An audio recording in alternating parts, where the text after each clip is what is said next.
Κανένας δεν μπορεί με τη σκέψη του να πλησιάσει τον Θεό. Κατά την δυτική διδασκαλία, μέσα από τη φιλοσοφία και την Αγία Γραφή, μπορεί να συλλάβει ο άνθρωπος την Θεία Αποκάλυψη. Εκεί η προτεραιότητα δίνεται στην διάνοια, στην ανθρώπινη εργασία και προσπάθεια. Για τον Άγιο Γρηγόριο και εν γέννη για την Ορθόδοξο Θεολογία, η θεογνωσία είναι πνευματική αποκάλυψη, είναι δώρο του Θεού, γι' αυτό και η θέωση εδώ, κατά τους Ορθοδόξους πατέρας, είναι κοινό δικαίωμα και δυνατότητα και των εγγραμμάτων αλλά και των αγραμμάτων. Οι θέσεις του Αγίου Γρηγορίου του Παλαμά έναντι του Βαρλάμ εκφράστηκαν σε πολυάριθμα κείμενά του και επικροτήθηκαν στη συνέχεια στην Κωνσταντινούπολη με 3 μεγάλες τοπικές συνόδους, το 1341, το 1347 και το 1351. Ο Βαρλάμ καταδικάζεται ως αιρετικός και η Εκκλησία δέχεται την θεολογία του Αγίου Γρηγορίου του Παλαμά.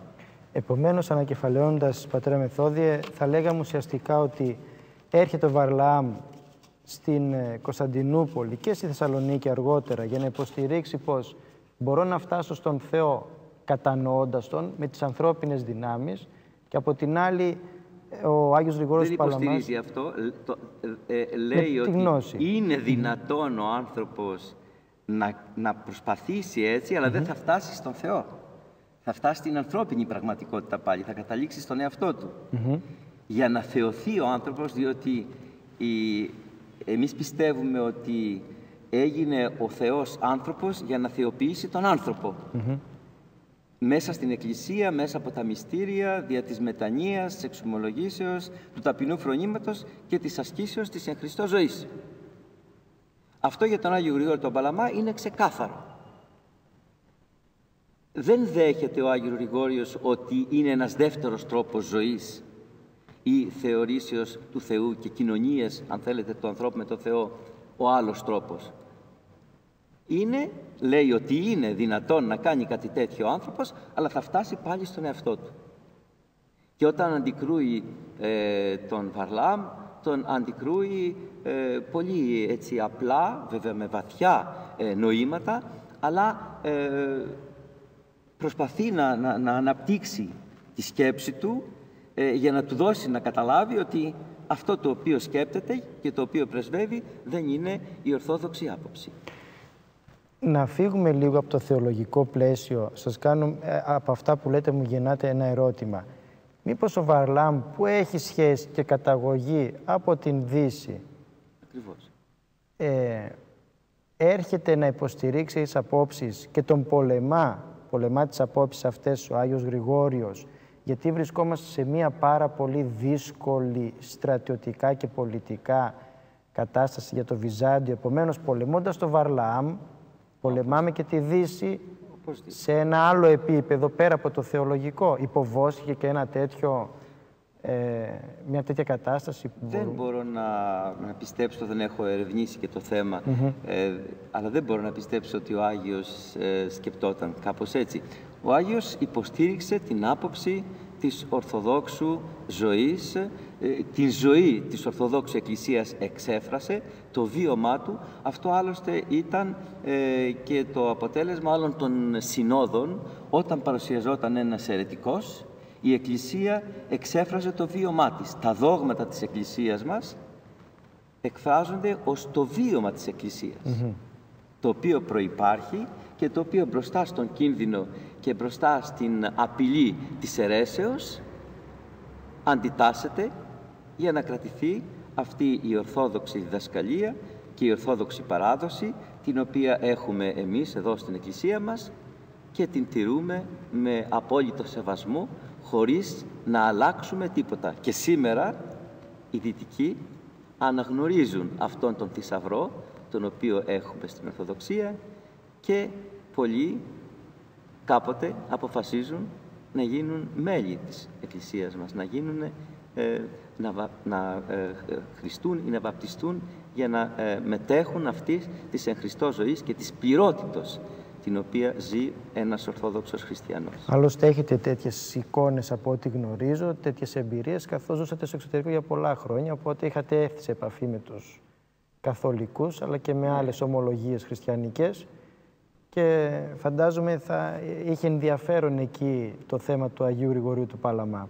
Ναι, έζησα στο Παρίσι για 20 χρόνια που έκανα σπουδές στο Πανεπιστήμιο. Ασχολήθηκα με μια διατριβή ακριβώς με τους Αγίους, τους εικονόφιλους, οι οποίοι έκαναν αγώνα πάνω από 100 χρόνια για να επικρατήσουν πάλι οι εικόνες στην Εκκλησία μας και να μην φύγουν ποτέ πια από τότε, από το 843 μέχρι σήμερα. Και είχα την δυνατότητα να έχω επικοινωνία και κάποτε σε συνέδρια, σε συναντήσεις με καθολικούς ιερείς, οι οποίοι πραγματικά θαυμάζουν, και προτεστάντες κάποιες φορές, θαυμάζουν την Ορθόδοξη παράδοσή μας. Και πρέπει να σας πω ότι πολλοί νέοι εκεί στο Παρίσι ζητούσαν, χωρίς εμείς να κάνουμε καμιά προσπάθεια προσελητισμού, ζητούσαν πολλές φορές να γνωρίσουν την Ορθοδοξία και πολλοί από αυτούς κατέληγαν στην απόφαση να γίνουν Ορθόδοξοι. Ορθοδοξία σοφοστήρ, Εκκλησία στο στήριγμα και διδάσκαλε, των μοναστών ικαλονή, των θεολόγων υπέρμαχος απροσμάχητος, Γρηγόριε θαυματουργέ, Θεσσαλονίκη στο κάφημα κήρυξ της χαρίτος, οικέτευε διαπαντός, σωθήνε τας ψυχάς ημών. Επιστροφή φίλες και φίλοι μετά από την διαφημιστική μας ανάσα εδώ στον Ιερό Ναό του Αγίου Γρηγορίου του Παλαμά, δηλαδή του Μητροπολιτικού Ναού της πόλης της Θεσσαλονίκης. Θυμίζω ότι συνομιλούμε με τον προϊστάμενο του Ιερού Ναού, τον πατέρα Μεθόδιο Αλεξίου, ο οποίος μας βοηθάει να γνωρίσουμε από κοντά όχι μόνο την ιστορία του ναού, αλλά κυρίως τη μεγάλη προσωπικότητα αυτού του Αγίου, του συμπολιούχου της πόλης μας, του Αγίου Γρηγορίου του Παλαμά. Για να επιμείνει τόσο πολύ ο Άγιος Γρηγόριος ο Παλαμάς εναντίον του Βαρλαάμ και των θέσεών του, σημαίνει ότι είχε δουλέψει πάρα πολύ το θέμα της νοεράς προσευχής. Και μάλιστα στα κείμενά του υπάρχει η αγαπημένη του, θα λέγαμε, έκφραση «Κύριε, φώτισόν μου το σκότος». Αυτή η έκφραση, επίσης σε σχέση, σαν προσευχή, αυτή η προσευχή που κάνει ο Άγιος, καταρχήν, γιατί να την κάνει, και δεύτερον, έχει σχέση με όλο τον αγώνα που έκανε μαζί με την νοερά προσευχή και υπέρ της νοεράς προσευχής. Πάρα πολύ ωραία ερώτηση. Η γνώση του Θεού δια της πνευματικής εσωτερικής εμπειρίας κάνει τον άνθρωπο να συναισθάνεται την προσωπική του αδυναμία περισσότερο. Στις ομιλίες του, ο Άγιος Γρηγόριος είναι χαρακτηριστικό ότι ποτέ δεν εξαιρεί τον εαυτό του από την ανθρώπινη αδυναμία και απευθύνεται στο Θεό με μεγάλη συναίσθηση αυτής της αδυναμίας και βαθιά ταπείνωση.